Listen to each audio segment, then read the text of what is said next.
Let's not waste any more time. Let's get into it and have fun.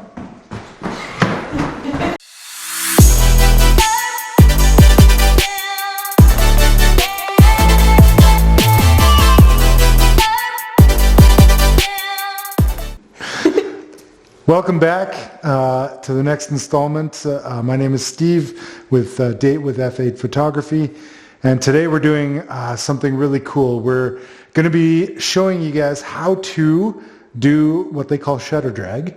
And what is really cool about shutter drag is it's very much an effect in camera that looks like it was created through CGI or through Photoshop, but we're going to show you exactly what it takes to make it in camera.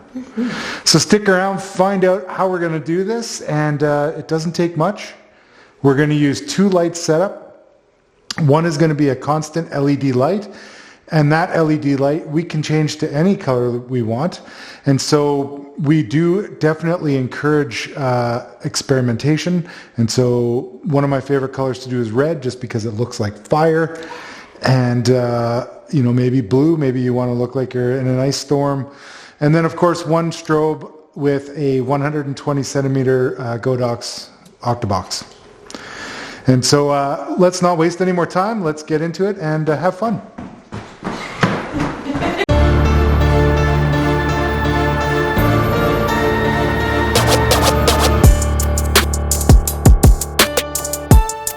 All right, so we've got the studio set up. We have our octabox with no grid, kind of at a 45-degree angle between the shooter and the model. And it is actually pointing mostly in front of her so that we control the spill of the light. We don't want to highlight the background necessarily. A little bit is okay, but we don't want to, you know, really pop that background off. And to our right, we have an LED light panel. You can use any light source that you want. Doesn't have to be a light panel, but it has to be a constant light source. And you want it to be fairly low, because on a long exposure portrait, the longer that shutter stays open, the more light that it's going to let through the sensor. And so, yeah, let's show you what this looks like real quick. We're going to turn the lights off and have at it.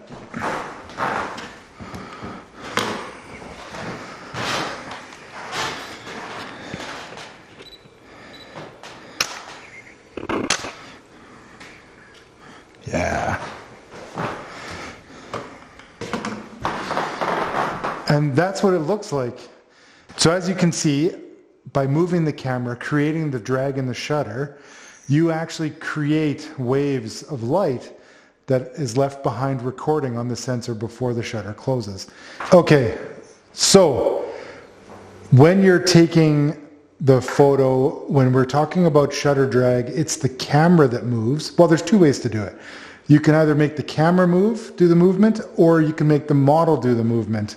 And actually later on we're going to show you what the difference is between the two. But for the sake of it, I'm going to keep the lights on, and I'm going to show you exactly what I look like moving the camera in the image, so that you can see how I create the effect that I want to create.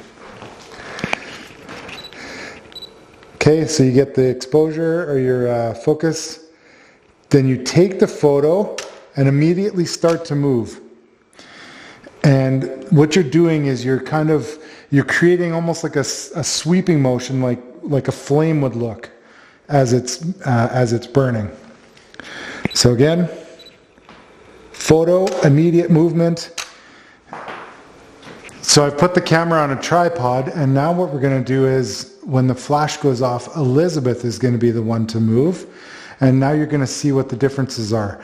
And so keep in mind that when the light is on, because it's on, if Elizabeth pauses for any length of time, it's also going to keep that particular image in the camera sensor. And so lots of times people actually use this as a double exposure kind of scenario with, you know, the red silhouette. But let's take a couple and show you. 3, 2, 1. Oh yeah, wow, okay, here's another one. 3, 2, 1. Little less on that one. Show you one more. Make it a really big dramatic swoop.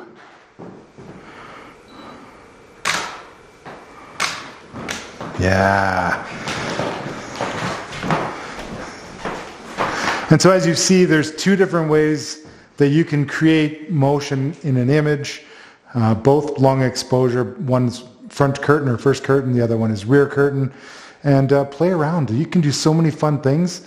And again, like I'll say it again, the experiment, you know, there are some shots that I've done like 1,500 images to get one. Mm-hmm. And, you know, the tenacious nature of photography is that we're never happy unless it's perfect. And so keep trying. Get what you want. Get exactly what you want. Okay, so now that you've seen us do red, red is one of my favorite colors. Again, it looks like fire. Now we're going to try purple. Purple's Elizabeth's request, and so we're going to do some of that. Keep in mind that when you do change the colors, a lot of the warmer toned colors are going to saturate a lot quicker and more intensely than some of the cooler tones. And so right now, 50% for the red. You know, for the cooler ones, you might have to jump it up to 60 or 70. And so again, just play around, lower the light, the less intense the light trails are going to be. So if you want to show some of that black background, or if you want it to be just faintly, you know, lower the light, you know, way down. And if you want it to be all red with a bunch of different streaks, then yeah, crank it all the way up. And again, experiment, play around with what you like. Okay, purple.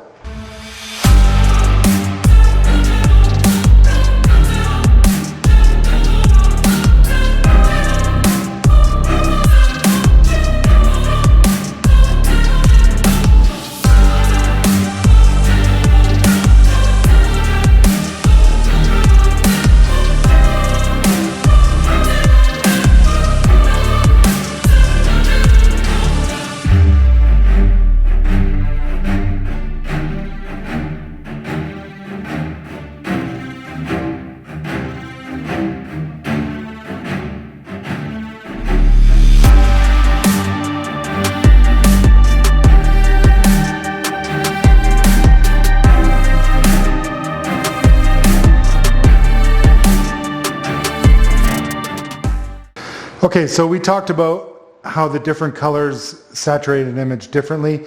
So instead of actually talking to you about it, we're going to actually show you what the difference is.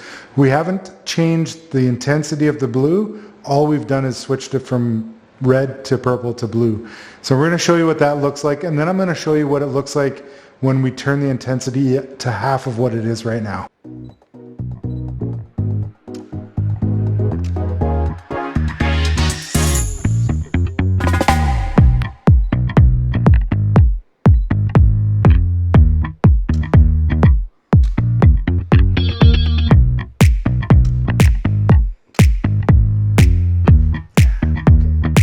So now we're going to turn it down 50 to 20. So now we're at 20. We were at 50%. We're going to drop it to 20. And these are what that looks like, that drop. Yeah.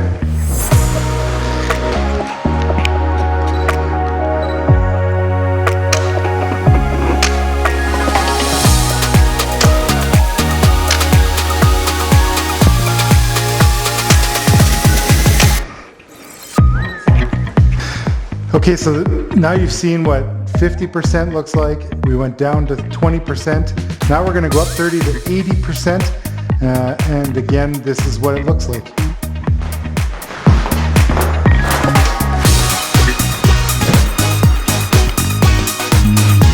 Too much fun, I think, for YouTube.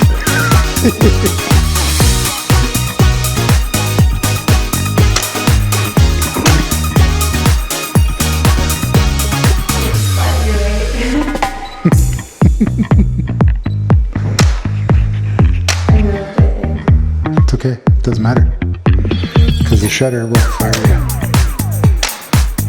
One more.